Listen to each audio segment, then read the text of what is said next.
Tonight on Newsbeat, Governor Edwards issued a budget proposal yesterday that could fix the Louisiana higher education budget crisis. Also, student government released a letter on the boards of regents opposing a proposal to remedy the top shortfall. And President Trump's pick for education secretary was confirmed after an historic vote by the vice president. All this and more, Newsbeat starts right now. I don't even know what I just said.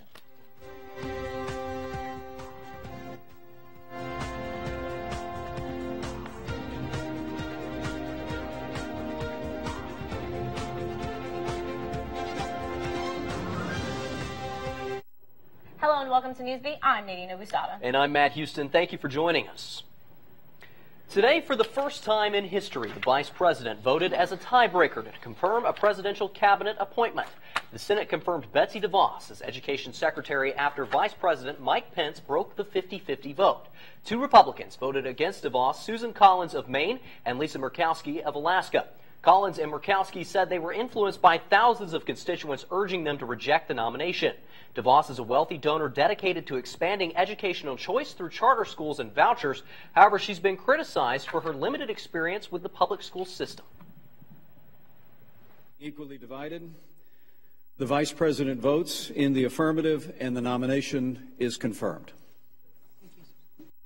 Despite her difficult confirmation process, DeVos has expressed gratitude for her new position as Secretary of Education. She tweeted, "I appreciate the Senate's diligence and am honored to serve as Education Secretary. Let's improve options and outcomes for all U.S. students."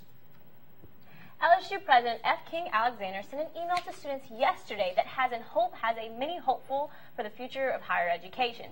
Alexander told students about the governor's budget proposal that asked the legislature to use the state's rainy day fund for higher education.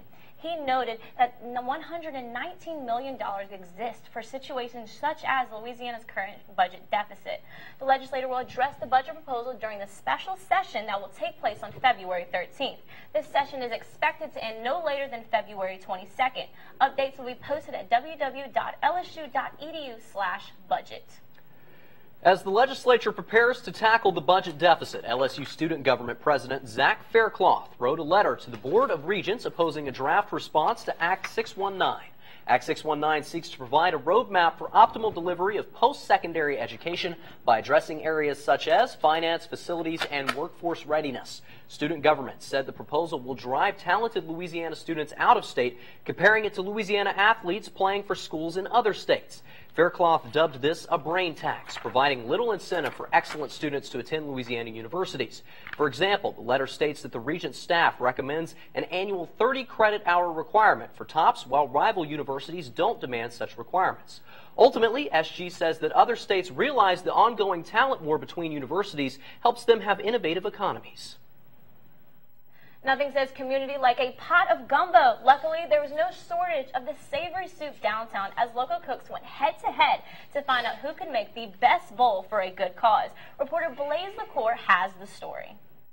Music, comfort food, and good company made the 4th annual Red Stick Roux Rally Gumbo Cook-Off a successful event. Downtown Baton Rouge buzzed with life as people sampled the recipes of local amateur chefs who were competing for local youth. This is the best gumbo this side of the Mississippi here. Constructed on the motto, "Caring is Doing Something," nonprofit organization Kids hosted the Roux Rally in the effort to raise money for Youth Oasis, a children's homeless shelter that aids runaway, abandoned, and homeless youth in the greater Baton Rouge area. A $10 donation toward the shelter earned attendees access to all the gumbo they could eat. Once bellies were full and the sun began to set, the crowd enjoyed the sounds of the band Flow Tribe as they waited to hear which of the over 40 competing teams had the most successful pot of gumbo of the day. Familiar Baton Rouge faces like LSU gymnastics coach Dee Dee Bro helped judge the cook-off. Of all the families and businesses to enter the contest, a group of co-workers from Cajun Industries Construction came out on top. We think that to be able to help children in need is a great opportunity for anyone to take part in. For Tiger TV, this is Blaze LaCour. If you're interested in other ways to serve the Youth Oasis, visit youthoasis.org to learn more and how you can coordinate a household item drive. Lockett Hall and Middleton Library's days appear to be numbered. LSU's Board of Supervisors confirmed a 10-year plan that would close the library's doors for good. This would reopen the campus's quad back to its original state before Middleton's construction in 1958. It is not yet clear where the students will study during the construction process. However, the leaky roof, heating system, and water-stained ceiling tiles have students and faculty in agreement it is time for a change. Despite the current library renovations, the master plan for the removal will be presented this summer. In the midst of Black History Month, the Finding Our Roots African American Museum has opened its doors in Houma. The museum's vice president, Alvin Tillman, realized his desire to create the museum as he discovered that hardly any Terrebonne residents knew who the parish's first black mayor was. The museum features periods of black history in Terrebonne, Lafourche, and surrounding parishes. Subjects covered include slavery, the civil rights movement, and Reconstruction through current day. Additionally, the museum features photos and information on local black politicians. Finding Our Roots is located at 918 Roussel Street in Houma.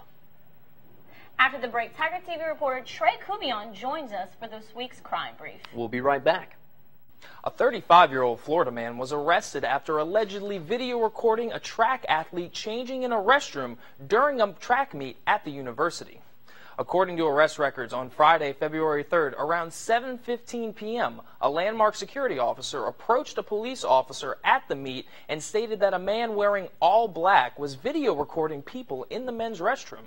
The security officer further explained that she was approached by a track athlete who said that someone was taking pictures and recording him undressed in a bathroom stall. Prior to LSUPD's arrival, the suspect came out of the third stall of the bathroom and walked past the security officer. When the security officer attempted to make contact with the man, he reportedly attempted to take the SIM card out of his phone and speedily walk away. The security officer followed the suspect until he was stopped by police. After the suspect was detained, the victim positively identified the man, Antaeus Arnold, as the person taking the unwanted photos of him. Arnold was charged and booked into East Baton Rouge Parish Prison on one count of video voyeurism. And another week, another Tiger Stadium break-in. On Saturday afternoon, 5 male juveniles were caught breaking into Tiger Stadium. According to a university spokesperson, around 1:40 p.m., 5 male juveniles were seen improperly accessing the stadium. LSUPD was then contacted. The 5 juveniles were detained and released with charges for unauthorized entry into a place of business, and no damages were reported. And a university faculty member was involved in a deadly crash on Saturday. According to state police, on February 4th, shortly before 11 p.m., troopers began investigating the crash on LA 37 north of Central Thruway. The crash claimed the life of an unidentified driver. And through the initial investigation, state police revealed that the crash occurred as the unidentified driver was traveling southbound on LA 37 in a 1999 Ford F-150. At the same time, 36-year-old Sherwin Shayadi was traveling northbound on LA 37 in a 2008 BMW 328. Then, for reasons still under investigation, the unidentified driver crossed the center line and sideswiped Sherwin's vehicle. Sherwin works in the university's IT department, according to a spokesperson. The unidentified driver then continued to cross the center lane and collided head-on with a northbound 2004 Ford Explorer driven by 52-year-old Charles Dane, according to state police. The unidentified driver was unrestrained and suffered fatal injuries from the crash. He was pronounced dead at the scene by the East Baton Rouge Parish Coroner's Office. And Sherman was reportedly restrained and sustained minor injuries from the crash. Dame and his 6 passengers were also restrained and sustained injuries ranging from minor to moderate. And now, back to Nadine and Matt at the desk. Coming up, we'll show you the cheesiest bid on eBay yet. Stay with us. On a lighter note, who could have guessed a Cheeto would sell for $100,000? You heard it right. A Cheeto in the shape of a deceased gorilla Harambe sold on eBay for $99,900. When it was first put on eBay, the asking price was $12, but the price skyrocketed as more than 100 offers placed a bid. The seller's description states, "This makes a great collectible for anyone who appreciates a rare item."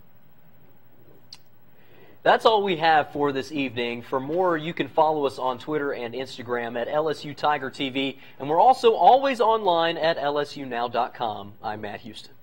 And I'm Nadine Abusada. Thanks for joining us, and have a splendid evening, Tigers.